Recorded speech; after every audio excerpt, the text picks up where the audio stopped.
watubereye idindiro,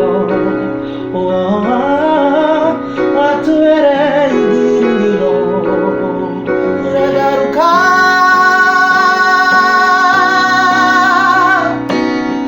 uwakuremye aragushaka araguhamagara.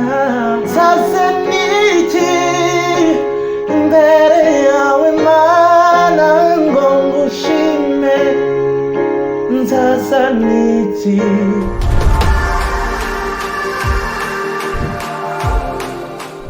Murakaza neza mwese abakurikiye God's Talent TV, amazina ni Irera Gloire. Mbaye kaze. Murabizi ko muri no minsi ndi kujya negera abantu bose bafite experience muri music kugira tuganire batinyure kandi n'abandi aho waba uri hose wifitemo impano wumva ko ufite kuzagera kure cyane. No munsi hari umutumirwa nago kuzaniye, muraza kuza kuryoherwa. Reka muri kaze. Murabizi ko ntagiramo umuntu kaze bisanzwe aturirimbira nyuma tukaza kuza tuganira. Reka muri kaze.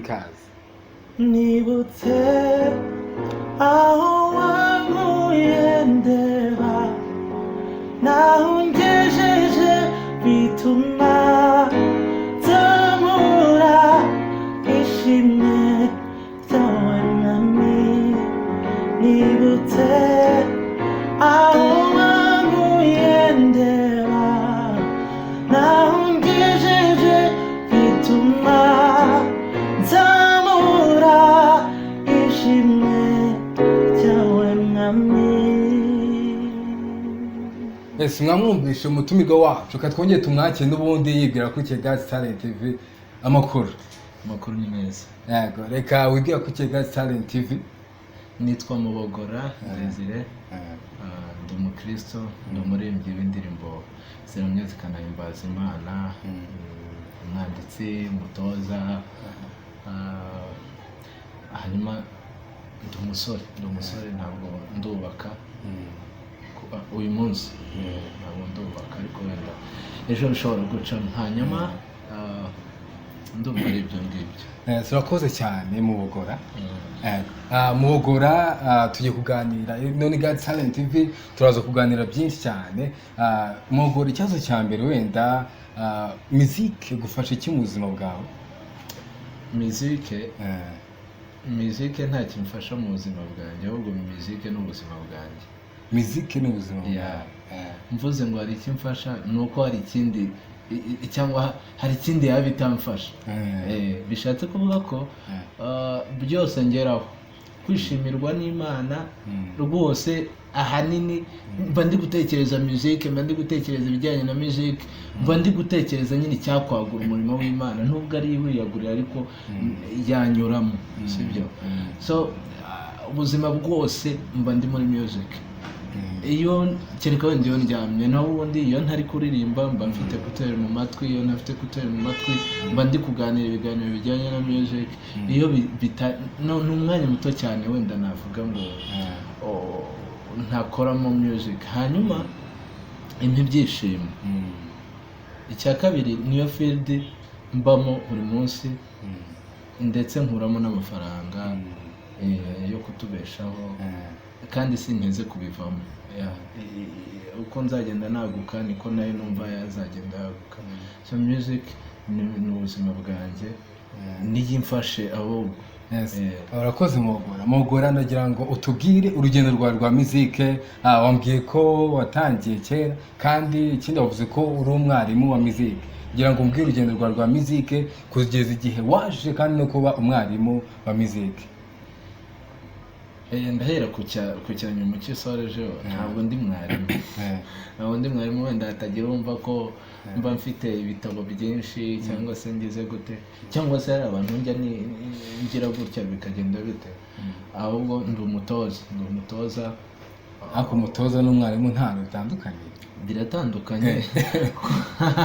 Vuga ko umutoza w'Amavubi ni mwarimu w'Amavubi.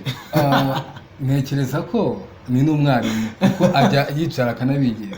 Ni ukuvuga ngo en fait iyo wenda abantu ari abanyeshuri baba bafite n'ibyo bazabazwa nyuma kandi njyewe nta byumba nzababaza aho mpamvu mvuga ko ndi umutoza nuko wenda mbafasha kugira ngo dutegure ibintu runaka batazabazwa ahubwo bakora as passion bakora nyine naye nkabikora nk'intuzo niyo mpamvu navuze ko ndi umutoza hanyuma taza kugira abantu wenda bavuga ngo ndi teacher ndi umuntu usanzwe bisanzwe hanyuma urugendo rwanjye rwatangiye neza igihe najyaga ku Nyundo 2015 nibwo natangiye kumva ko ari ibintu nakora neza nakora cyane mbese nshobora kugira professionnel hanyuma mbere narabikoraga ariko nkumva nyine nshobora no kuziga tourism nshobora no kuzakora n'ibindi ariko maze kugera ku Nyundo nibwo numvise noneho ngomba kubitangira nk'umwuga kandi kuko naho urugendo rwatangiriye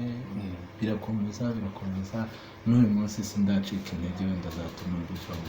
Mwuga arakoze cyane reka twongere tumwakire n'ubundi n'indirimbo twamuhaye ikaze turimba indirimbo ntoya ariko reka twongere tumwakira turimbira n'indirimbo ikaze mugore.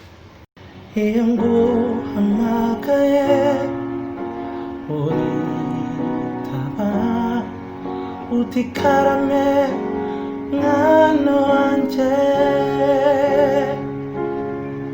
gize icyo gusaba urakimpa uri inshuti itajya impana iyo nguhamagaye uritaba uti karame mwana wanjye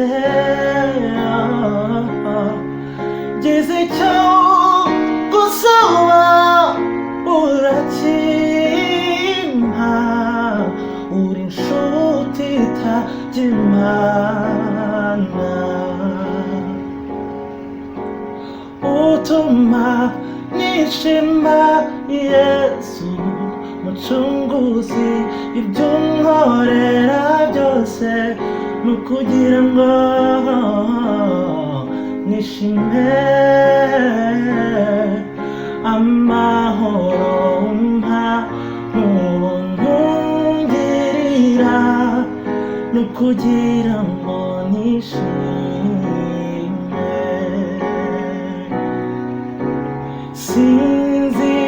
sinzitesha umunezero wo mu gakiza kawe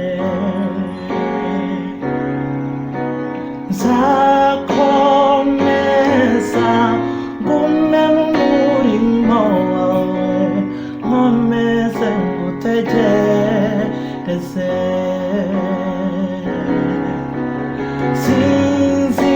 sinzitesha umunezero wo mu gakiza kawe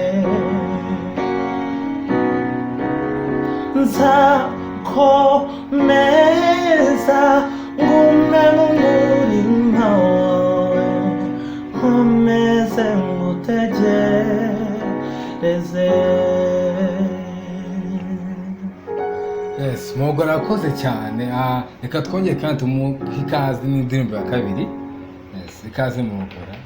Yego hari n'abatagushima sigitangaza kuko utayobowe na Mwuka atamenye ibyawe wowe utanga imvura kuri bose ababinabeza imigisha yawe ikwira hose itarobanuye uyu mwuka duhumeka ni igitangaza ubwabo n'induzi aho ukomoka urwo ruganda rubahe ibitotsi dusinzira ibyo byose ku buntu abawe biraturenga shinga nyagasani nzazana iki imbere yawe mana ngo ngushime nzazana iki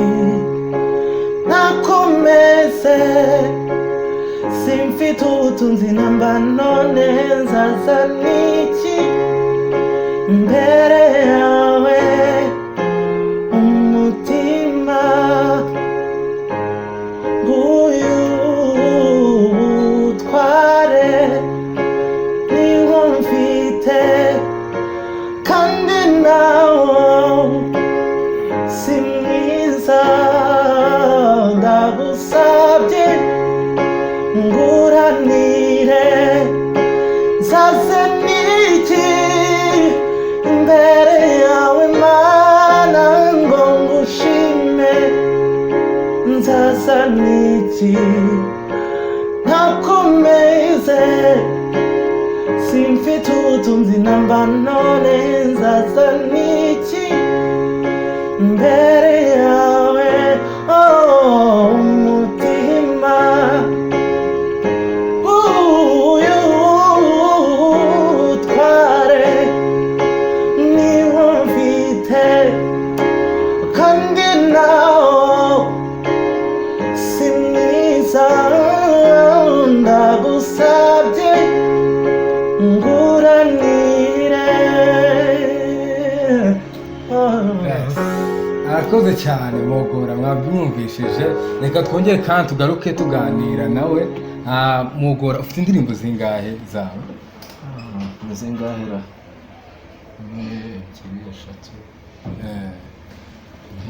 6 indirimbo 6. Yego, none Mogora, muri izo ndirimbo ndagira ngo kandi wongere turimbiremo indirimbo ijya igufasha kuruta izindi zose.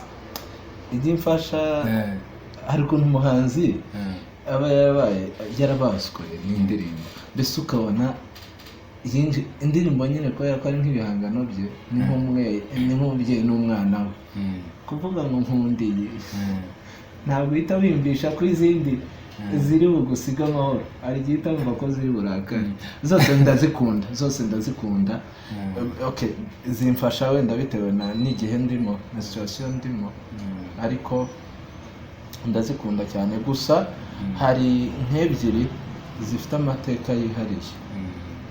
Muri zo rero imwe nayihereyeho ni Garuka nayiririmbye kabisa, ari ubuhamya bw'umuntu numvise. Hari igihe abantu bambaje base iyo ndirimbo ko yihimbye bimeze bite, ariko ntacyo uraza kubimbazaho. Reka ndirimbe iyo yindi. Warahiriwe mu rugendo ntiwahuye n'inzitane nk'abandi, warakomanze urakingurirwa, warasabye urahabwa,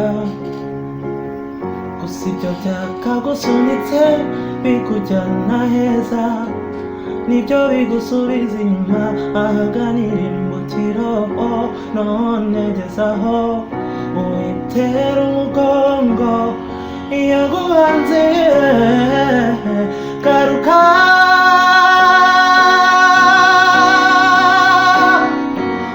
uyembayemba sigaho wige kure, garuka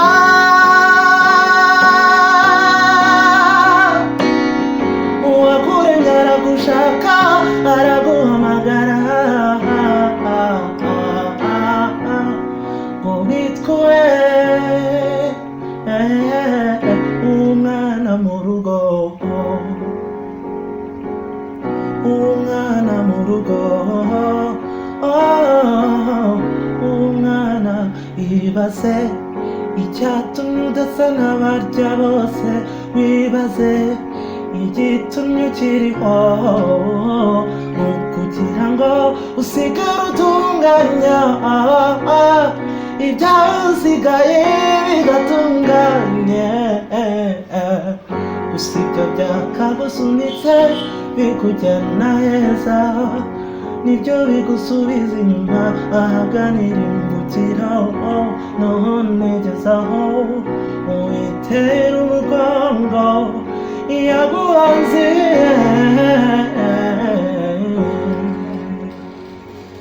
Yes, Mogora arakoze cyane. Mogora, ndagira ngo umbwire ni ikihe kintu muzike igifasha abantu cyangwa se inshuti zawe mubanye muri rusange? ikibafasha wenda ntabwo nkizi cyane ariko ndagendera ku buhamya nagiye numva inshuti zanjye zagiye zimpa, abavandimwe n'abandi bantu wenda ntari nzi nagiye nsoma comments zabo ku ndirimbo zanjye. Birasa nkaho ntabwo dukora ikintu twe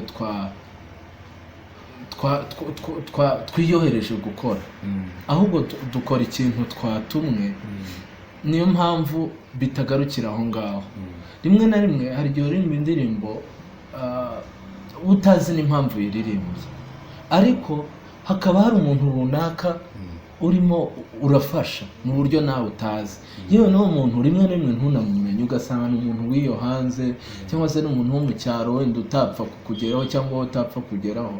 Ariko abenshi bagiye bambwira ko indirimbo zanjye, bamwe hari abambwira ngo kuki waririmbye ubuzima bwanjye, kuki waririmbye kuki wanshyize ku karubanda.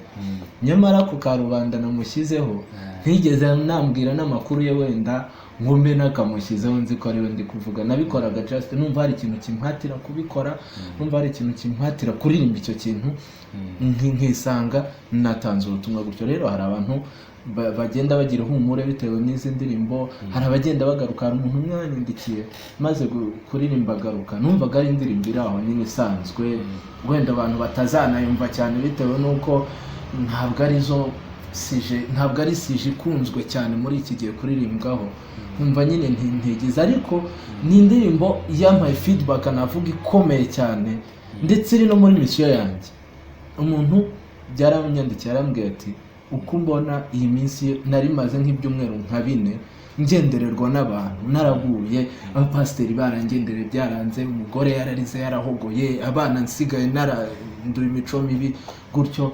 Atari ko numvise indirimbo yawe nijoro, n'uyu munsi yanyandikiye nko mu masaa 10 za kumanywa, ati n'uyu munsi ndacyari kurira, ndi kwibaza ahantu nari naragiye, ndi kwibaza ibintu nari naragiyemo. Umuntu w'umugabo udatekereza ko yanabyaye, umuntu udatekereza ko yakiriye Yesu Kristo nk'umwami n'umukiza we, akiruka akagenda.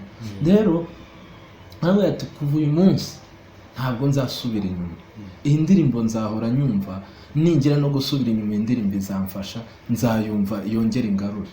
Numva ndanezerewe, nubwo yahita ibura kuri YouTube, nubwo abantu bose bahita bayibura, umusaruro wawo waramfashije. Rero nuko nguko indirimbo zigenda zifasha abantu, bamwe simbazi abandi ndabazi, ariko icyo nizera nuko nta gihangano kijye kimvamo kidafite impamvu, kuko nanjye sinzi uburyo biza, gusa mba nzi ko natumwe. Yes, arakoze cyane Mugora. None Mugora, music nihe vision ufite kuri music yawe Mugora? Vision yanjye icyambere ni ukwifashisha abantu. Nibwo butunzi mfite, kandi umutunzi muzima mwiza nusangira ibyo afite n'abandi. Ubu butunzi rero, njye ubutunzi mfite ni music, kandi nzi ko music ni ikintu kinini, ni ubutunzi bukomeye.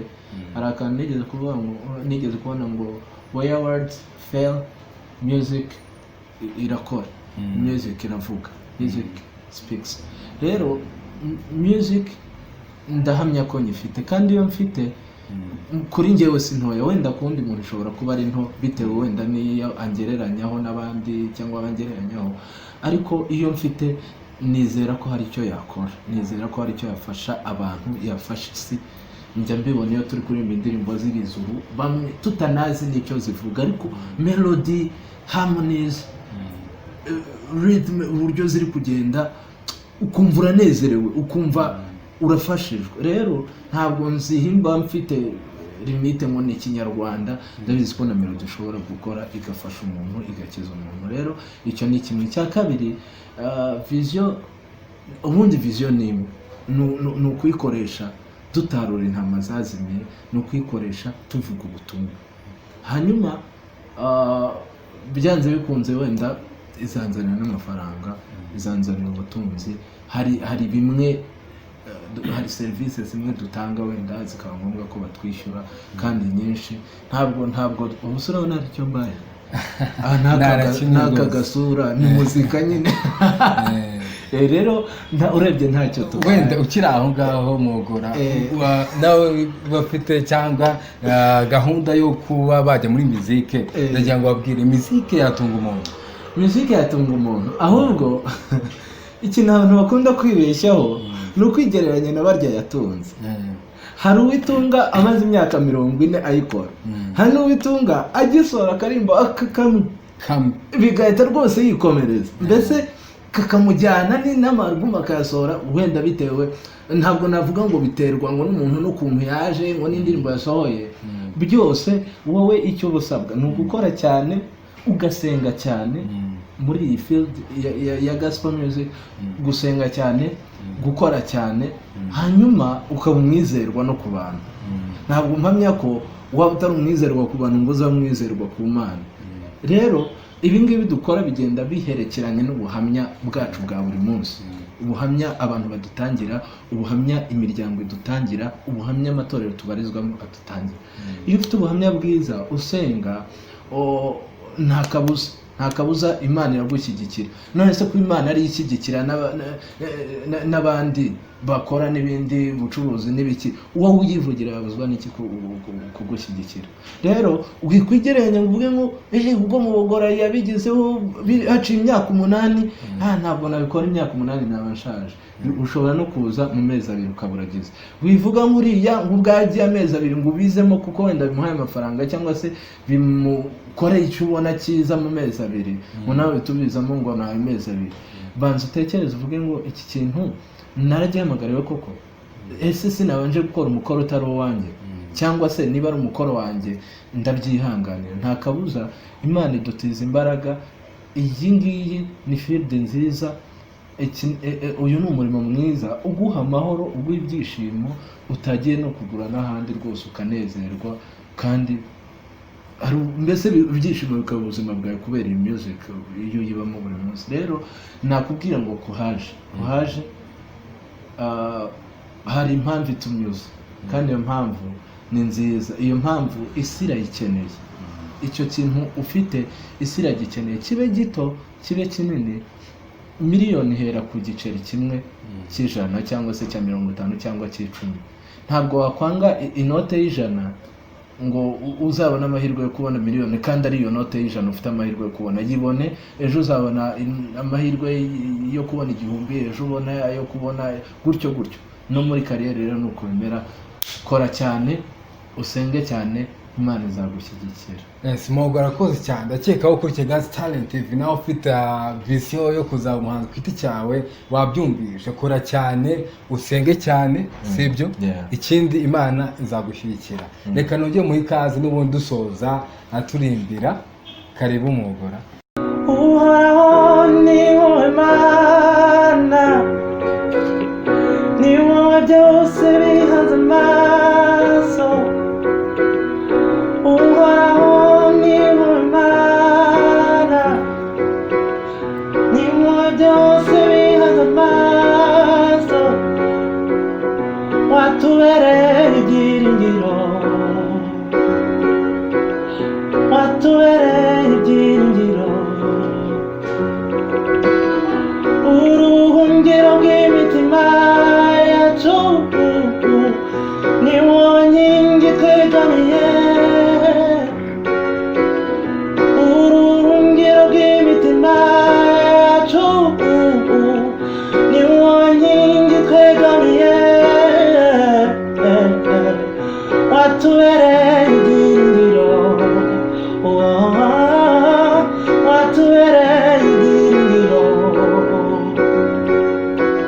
ni wowe ushyigikira intambwe zacu, urazizigamye, kandi ni wowe wenyine shingiro ry'ubuzima. Ni wowe ushyigikira intambwe zacu, urazizigamye, kandi ni wowe wenyine shingiro ry'ubuzima.